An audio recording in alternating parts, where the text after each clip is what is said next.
Hi guys, in this video I'm going to show you what you can do to fix your lace. That's the closure area on your wig when it gets torn. So first you want to use this nylon thread and also get an extra lace.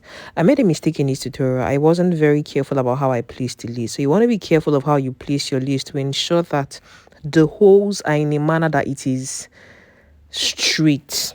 You can get a perfect straight line with the way you place the lace on where it's going to be filling up. Because if you place your lace in a manner whereby it's actually like the side instead of it being like the front of the lace, so you can get a perfect line, the finishing of your work will not be really nice. So you need to be mindful of how you place the lace. So what I'm doing right now, using my T-pins to place lace closure the closures together. You know, the two parts of the hair of where the lace got ripped to get ripped off. I'm using my T-pins to pin it down with the new lace. And after I pin it on both sides, I also try to pin it on the back area too. And after pinning it on the back area, you can already see that I already threaded the curved needle with that nylon thread. I'm going to use the end of this comb right now to ensure that the lace that was ripped on the inside is laying very flat. Then what I'm going to start doing now is start sewing that nylon thread through the new lace and the old lace that was ripped off.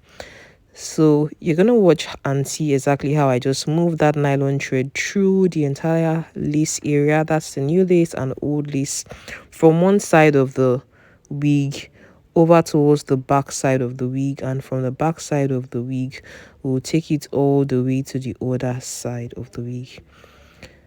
It's a very easy process. It's something you can easily do, and you notice that the sewing method I'm doing, I'm not tying it while I'm sewing. I'm just moving through it. No tying whatsoever. I'm just moving through it because right now the nylon thread is actually double and it makes it a whole very, very visible. The reason why I'm not sewing it while I'm moving is because I actually want to pull out one of the nylon threads. So instead of it being two lines, it becomes one line. So it's less visible. I'm going to keep on sewing through with the needle until I get to the end of the lace area, which is right about here, which I'm working on right now. And at this point here, I'm just going to sew that tip, and then what I'm going to do next is to ensure that if there's any area where I mistakenly tied, like right about there, I'm just going to make sure that I unravel the knots that I tied there so that it's no longer tied and it's just a free sewing. So what I'm going to do now is just try and pull one side of the thread all the way out so that it's just going to be one of the nylon thread that is holding the two laces together. That's what I'm doing. I just pulled out one right now, and you're going to notice that the nylon thread becomes less visible now that it's single, unlike before when it was double. So I flipped it around and this is what I have. So for this area now that has like a lot of new lace, I noticed that the torn this area instead of flapping up, so I needed to go through it again with that nylon thread, holding the new lace and the old lace that was ripped off together while I'm sewing, so that that part that is torn stays down. Because if I don't sew this area down, it's going to be flipping, opening up, like you know how windows open, two windows open, it's going to be opening up. So the reason why I'm sewing here again the top part is so that it doesn't open anymore. After sewing one side of it, I move towards the back side, and from the back side I go to all the way to the other side until I get to the end of the other side that I'm yet to sew. If you're getting value from this video so far, please make sure you smash the like button and share this video with somebody who's also going to get value out of it. And if you're not subscribed to my channel, sis, bro, please support your girl. Click on the subscribe button right below, and also turn on the post notification bell right beside the subscribe button so you don't miss future uploads from me. Also, let me know in the comment section what other videos you'd like to see on our channel, and I'll be glad to work on it as soon as I possibly can. Back to the sewing of the laces. You can see that what I'm doing is just holding the new lace and attaching it with the needle and nylon thread with the old lace while I just sew till I get to the very tip of where that lace started. And once I've gotten to the very tip and I've ensured that I've actually joined the old lace and the new lace together at the tip, what I'm going to do next is just hold down one of the nylon thread on the other side and then pull through the other side, so that I only have one strand of the nylon thread all the way holding it on both sides, not two strands of it, because if I have two strands, it's going to be too thick and so visible. So what I'm going to do now is use the two strands that and tie them.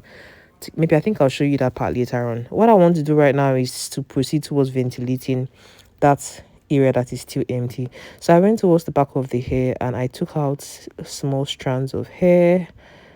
I didn't cut out the hair on one entire weft, on one small weft. I actually divided the hair on that small weft into two. Then this one I'm holding right here, I used the comb to comb it upwards to remove any short hairs that are hanging around. Then I used my razor blade to cut out that part right there. Then the next thing I'm going to be doing is to start to tie up the nylon thread and then cut it off before I then proceed to ventilating the lace area. And I'm trying to ensure that I just ventilate it so that my client has like the middle parts be that it came in. You can't have your torn lace and wear it like that torn. That's the reason why I'm doing all of this process, to ensure that the hair looks like nothing happened and it's ready to wear for her. So what I'm trying to do right now is to start ventilating the lace area. So that is my ventilating needle, and this is the weft that I cut out. I just folded it in. I took like 1.5 inch of hair, folded it in. That's the 1.5 inches area that is folded in and then held together, the shorter length and the longer length. And I'm using my ventilating needle. After I hold through the new lace and the old lace, I then pick one strand or two strands of hair, and then I tie it. And after I've tied it, I pull the hair through, and that's how I do the double knot method. I do the double knot method because it's a whole lot more secure. So what I'm doing is I hold the new lace and the old lace, and then I pull one strand of hair and then tie it twice, then pull the hair through. The reason why I'm holding the old lace and the new lace together is just so that it is more secure. Holding the two laces together with the nylon thread was one step, but then adding hairs to hold the new lace and the old lace is just to further solidify the work and make it look more neat. Because you notice that where the old lace is on top, there are some areas that are sort of bowed. So this process that I'm doing right now, that joins the old lace and the new lace together, is just going to make it look cleaner. If you're getting value from this video so far, please make sure you smash the like button and share this video with somebody who is also going to get value out of it. So back to the process of ventilating the hair. You can see what I'm doing. I'm just taking on the old lace and the new lace and then ventilating the new strands of hair on it. I'm going to repeat this entire process until I've completely ventilated the entire empty area on this lace, and I can now proceed to the process of sealing the knots, which I'm going to show at the end of the video, towards the end of the video rather. So keep on watching, and if you're getting value from this video so far, make sure you give the video a thumbs up and subscribe to my channel if you are not yet subscribed. You can see this is the progress I've made so far, and this is what it looks like after I ventilated the entire lace. So what I'm doing to seal the knots on this lace is using heat, and I'm just using my hot comb to comb through the hair. And while I'm combing through the hair, I'm also just trying to put pressure on the knots to sort of ensure that the knots are really flat and it doesn't unravel if the hair is put in water. Yeah, so I'm using the heat from this comb to seal the knots on the hair. And after I've combed through the hair a couple of times and really put that heat on the comb while trying to be careful to ensure that I don't burn the lace, the next thing I did was to apply my hair wax on the hair around the closure area. I sprayed this heat protectant spray. Then I went back to that hot comb to further flatten the hair around the closure area, and we are almost done with the entire process. After I'm done flattening the hair around the closure area. What I'm going to do next is to use my concealer and apply it to that part just so that it looks more natural.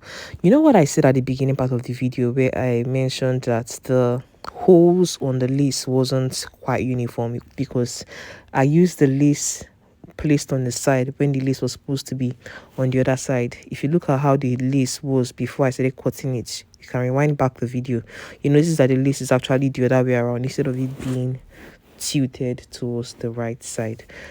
Anyways guys, so this is the finished look. Thank you so much for watching this tutorial, and don't forget to subscribe if you got value out of it, and check out my other videos, and enjoy the rest of your day. Bye. Remember, people would have quality of a positive life. Bye.